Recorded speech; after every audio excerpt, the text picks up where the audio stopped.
The question says the difference between the frequencies of the first and second overtone of an air column in a pipe closed at one end is 240 Hz. The frequency of the third overtone is.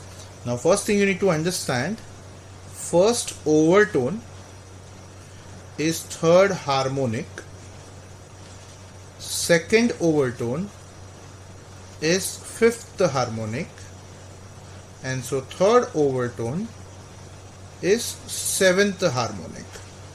This is for pipe closed at one end. Okay, so what they are trying to say is the difference between these two frequency is 240.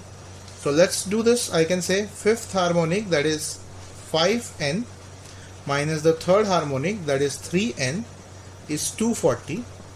So definitely 2n is 240. That means n is 120 Hertz. So for third overtone, n is going to be 7n because it's the seventh harmonic. So 7 times 120, that's like 840 Hertz. And ये होगा हमारा final answer.